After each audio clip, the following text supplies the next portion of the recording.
a ver el tema de los números, también a todo el mundo le pareció una cosa absolutamente extraña. Y les voy a contar por qué empecé a estudiar y a analizar y a ver el tema números. Todo surgió a través de los scores, cosa que los médicos solemos usar, y yo como neonatóloga estoy muy compenetrada con ellos. Todos cuando estudiamos lo que era el score de Apgar. Los que somos viejos estudiamos el Capurro, cosas que el Apgar se sigue usando, el Capurro mucho menos. Algunos estudiamos lo que era el Balear. O sea, estudiamos distintos scores, distintos números que nos daban indicio de algunas conductas a seguir en lo médico. Y me di cuenta que el peligro era que esas conductas estuvieran determinadas por los números. O sea, que los números, más que ayudarnos, orientarnos o mostrarnos un camino, nos determinaran conductas, nos determinaran tareas a hacer, nos determinaran actividades médicas. Entonces me planteé si estos números podíamos valorarlos o analizarlos desde la parte ética. O sea, si nosotros hacemos o tomamos números estadísticos para determinar acciones médicas, esos números van a ser positivos. Esos hoy en mi charla no los van a encontrar. Van a ver que muchas de las cosas que yo voy a hablar relacionadas con los números van a estar analizadas desde lo ético en el personalismo ontológicamente fundado, que es una corriente bioética que proviene de Europa, fundamentalmente de Italia, y que tiene 4 principios, diferentes de los 4 principios de la bioética anglosajona. Nosotros despersonalizamos al enfermo llamándolo por una ubicación o por un mueble. Decimos la cama 7 o la habitación 2A. Decimos la neumonía de la cama 14 o, para nuestro caso, la enfermedad de membrana hialina de la incubadora A. No nos referimos al paciente en lo general a través del nombre.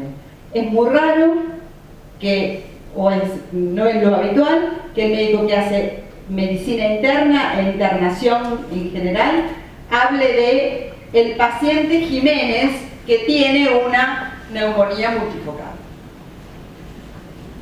Entonces perdemos la noción de aquel sujeto que está necesitado de nuestra ayuda y lo pasamos a identificarlo como un objeto ubicado en un espacio.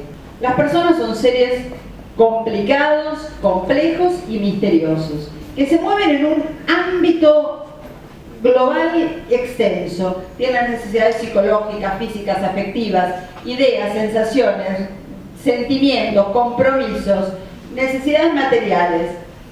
Y de todos estos ámbitos tenemos que estar atentos los médicos, sobre todo cuando tenemos un paciente internado. Nosotros humanizamos, volvemos a esa cultura de la humanización si llamamos al enfermo por su nombre, para lo cual tenemos que saber el nombre del enfermo.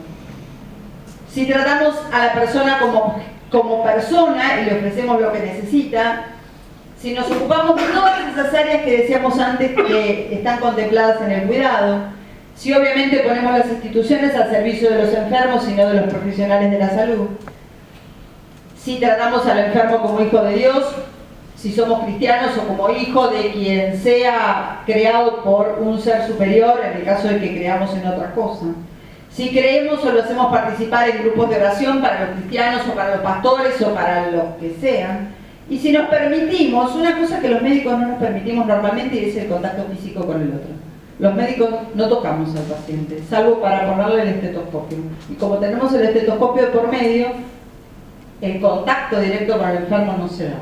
¿Qué pasa cuando alguien iluminado se sienta en un escritorio y dice: el que tiene tal número se vive, el que tiene tal número tiene que morir?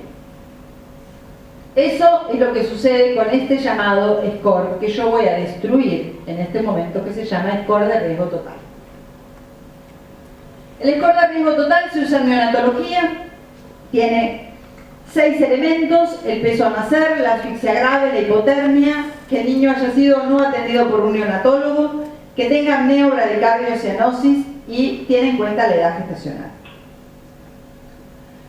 Si tomamos el peso, lo valora tanto a todos los ítems, les da un puntaje, 2, 3, 4, 6 puntos, ¿sí? Y con un número de corte de 12 considera quién tiene buen pronóstico y quién tiene mal pronóstico. Y según dice este score, tiene el 100% de sensibilidad y de especificidad como valor predictivo de muerte. O sea, el que cumple con ese número 12 tiene 100% de posibilidad de morirse. La anterior, por favor. El argumento es que los pacientes con un mal pronóstico no deberían ser ingresados porque las camas ocupadas con estos niños impiden el ingreso a otros en un servicio con un alto porcentaje de ocupación. Después, si quieren, les digo dónde se hizo el score.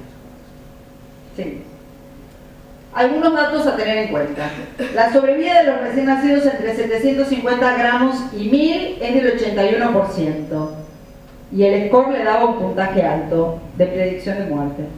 Y la sobrevida de los recién nacidos menores de 750 gramos, atendidos en el mejor de los lugares, en circunstancias óptimas, y hoy en muchas de las maternidades y de las salas de internación neonatal, es de hasta el 63%. Promedio, 63%. Algunos servicios tienen porcentajes del 50%. La sobrevida de un recién nacido de 26 semanas es de 83% y de un recién nacido de 27 semanas atendido en un lugar en condiciones óptimas es de hasta el 100%. Y estamos diciendo 26 y 27 semanas. El score toma el corte, lo hace en 29.1 semanas. Dice 204 días más o menos.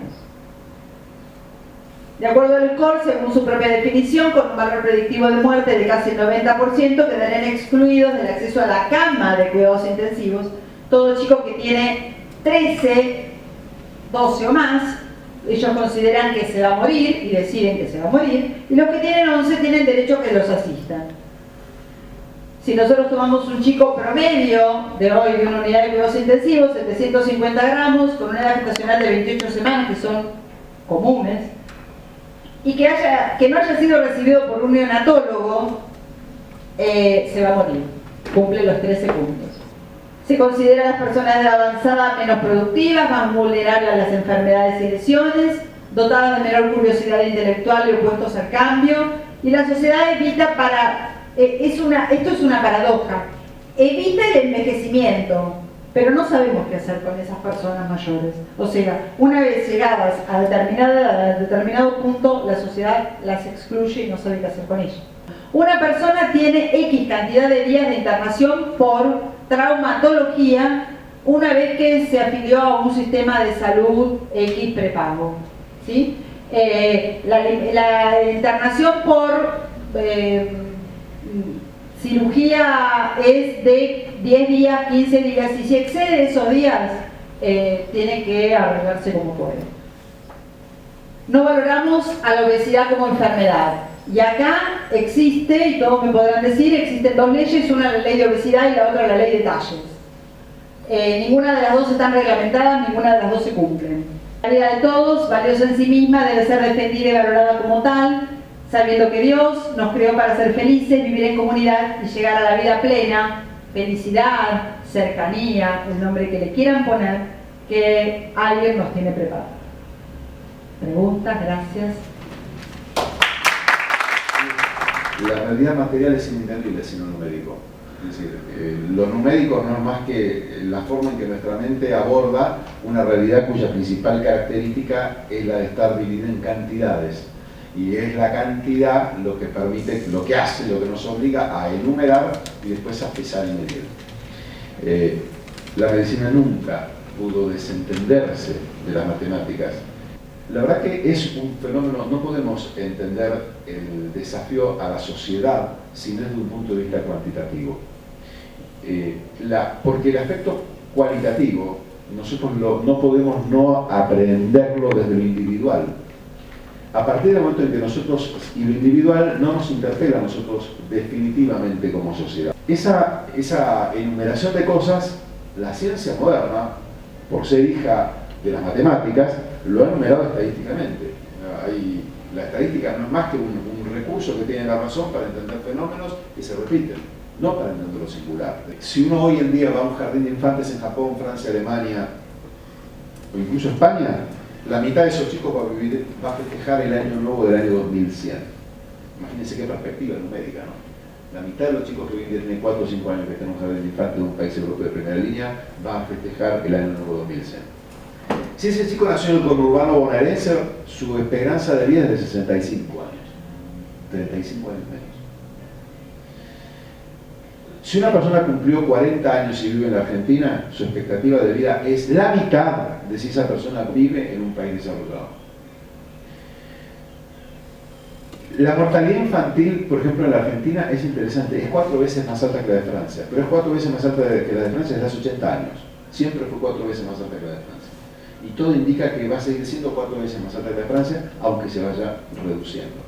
Y la probabilidad de una mamá de morir en la Argentina es de 10 veces más que en Francia. Ni hablar en Japón, donde prácticamente no hay mortalidad materna, es un fenómeno tan azaroso que en las estadísticas funcionan números puntuales. No, ni siquiera se ha convertido en un hecho singular. Y dentro de nuestro país, y la doctora lo sabe mucho mejor que yo, las diferencias de esperanza de mortalidad infantil y de mortalidad materna entre diferentes distritos puede ser de hasta 10 o 15 veces. Estas son situaciones, y no quiero aburrir, en las cuales el número nos engaña. Nosotros apelamos al número para adquirir una información que le acabo de decir que era imposible de adquirir sin el número. Sin embargo, en el momento en que uno utiliza estas cifras agregadas, en ese momento el número empieza a ocultar la realidad. El problema de la racionalización de la realidad, y la matemática es la racionalización de las racionalizaciones, es que congela la realidad, la despoja, es decir, la reduce a el fenómeno cuantitativo. Y el fenómeno cuantitativo es la porción más elemental de la materia. Para nosotros somos materia viva, llena de sentimientos, de historia, y eso queda absolutamente ocultado por el fenómeno cuantitativo. Y entonces dice Mangabeira, ¿qué es lo que hay que hacer? ¿Cuál es el desafío para la inteligencia contemporánea? Sobre todo con la cantidad de disponibilidad que tiene de datos. Es la capacidad de sumar en la cabeza y en el corazón todas esas tragedias individuales que han sido ocultadas por el número.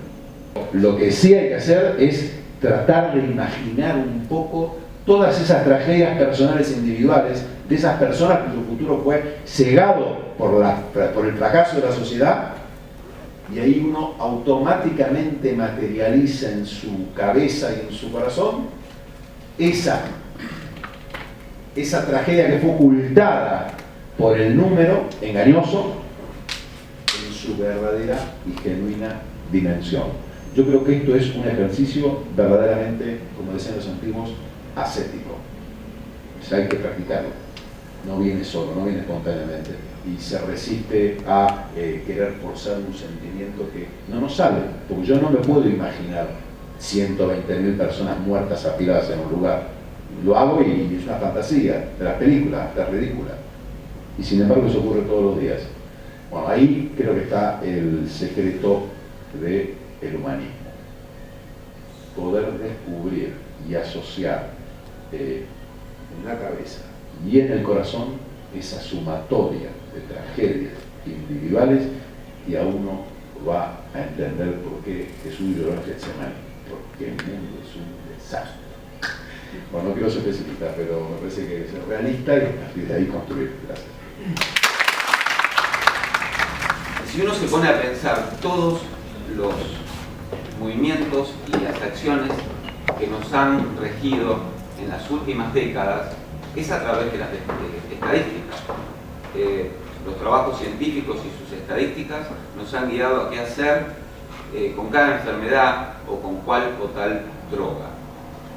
Y la realidad es que no podemos desprendernos, al contrario, creo que eso nos ha ayudado muchísimo.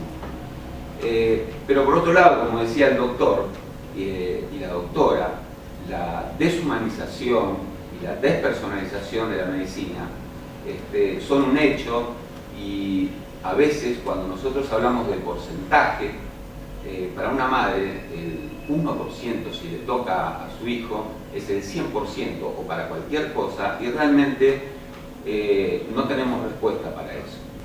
los números nos van a seguir rigiendo, vamos a seguir teniendo las estadísticas que nos están dominando y nos enseñan a cómo seguir poblaciones de riesgo, pero por otro lado tenemos que ser cautos, somos médicos, tenemos que volver a nuestra fuente, tenemos que priorizar que la medicina es un arte de curar, es un arte de sanar, y tenemos que entender que la relación médico-paciente no es numérica, y por sobre todas las cosas que el paciente no es un número.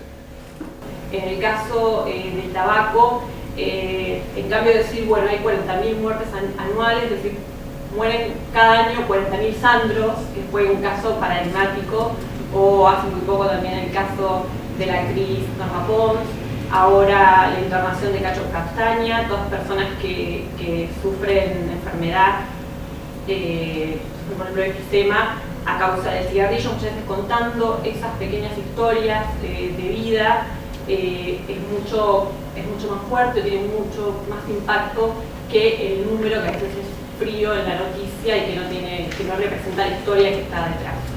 Muchas veces se publican estadísticas que son, no siempre, ¿no? Pero muchas veces estadísticas que no son científicamente comprobadas, que no están validadas realmente. Y esto, bueno, también en los pacientes genera muchísimos sentimientos de paranoia y de angustia. Estadísticas como, por ejemplo, 1 de cada 3 personas muere por enfermedades cardíacas, cardiovasculares, perdón. 1 de cada 8 mujeres desarrollará cáncer de mama en el futuro. Pueden ser importantes desde un punto de vista positivo, porque los pacientes de esta manera pueden realizarse controles, los pueden incentivar a hacerse chequeos y estudios médicos, los cuales pueden prevenir una enfermedad o empezar a tratarla lo antes posible. También son importantes ya que pueden llegar a cuantificar problemas y una búsqueda de posibles soluciones. Pero también lleva a muchos pacientes, muchas personas a realizarse rigurosos y excesivos controles, en muchos casos innecesarios, y a sentimientos de estrés, de angustia, de preocupación, nuevamente sin fundamento. El tema de la pobreza, particularmente en la Argentina, y el tema de la medición de la pobreza, es un tema importante porque más allá de una cuestión política de diferenciar si hay más o menos pobres, más o menos indigentes, las cifras de las pobrezas condicionan las políticas sociales.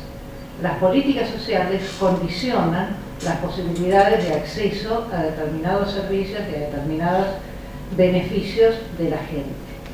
Las cifras oficiales dan un índice que es mentiroso, las cifras que analizan la situación real de la Argentina, pero utilizando también los parámetros de canasta básica alimentaria y canasta básica total, pero con, digamos, con una medición diferente, nos están dando una cifra de 32% de pobres y 16% de indigentes, lo cual es una barbaridad.